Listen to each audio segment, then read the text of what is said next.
Praise the lord. సైన్యములకు అధిపత్యగు యెహోవాకు స్తోత్రములు. మీకు నా వందనములు. ఈ దినపు యేసయ్య జీవపు మాట. యెషయా గ్రంథము 25వ అధ్యాయము 8వ వాక్యము. భూమి మీద నుండి తన జనుల నిందను తీసివేయును. దేవుని చేత ఘనతను పొందాలని ఆశిస్తున్న ఆత్మీయులారా, మన యేసయ్య మనలను హెచ్చించే దేవుడు, ఘనపరిచే దేవుడు. మనము ఆయన జనులుగా మారునట్లు, యేసయ్య మనలను తన స్వకీయ సంపాద్యముగా చేసుకొనున్నట్లు, ఆయన రక్తముతో కడగబడి బాప్తిస్మం ద్వారా క్రీస్తును ధరించి ఆత్మచేత ముద్రించబడి నిలిచి ఉన్నప్పుడు ఆయన జనులుగా, ఆయన పేరు పెట్టబడిన జనులుగా మారెదము. అప్పుడు మన మీద ఉన్న నింద ఆయన తీసివేయును. ఈ ఆత్మీయ పోరాటములో ఏ నింద నీ మీద మోపబడి ఉన్నదో, నిందయు సిగ్గును అవమానము కలిగి ఉన్నావా?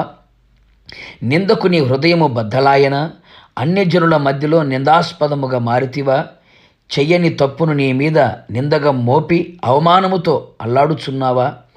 యేసయ్య నిమిత్తము నిందించబడి దూషించబడుచున్నావా?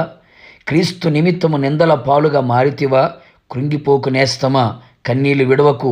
మన యేసయ్య మన పక్షముగా ఉన్నాడు. ఆయన నీతిగల న్యాయాధిపతి అయిన దేవుడు. నీ నిందకు ప్రతిగా రెట్టింపు ఘనతను కలుగు చేయును.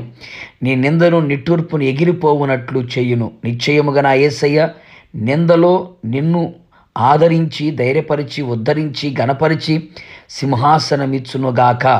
ప్రార్థన. మహాగణుడా నా యేసయ్య, మీకు స్తోత్రములు. మరలా మమ్మను జ్ఞాపకము చేసుకున్నారు, బ్రతికించారు. స్తోత్రములు. మిమ్మల్ని స్తుతించున్నట్లు చేశారు. స్తోత్రము. మేము మీ పేరు పెట్టబడిన జనులుగా చేసినందుకు స్తోత్రాలు. ఈ ఆత్మీయ పోరాటములు ఎదురవుతున్న ప్రతి నిందను తొలగించి రెట్టింపు ఘనతను ఇస్తున్నారు.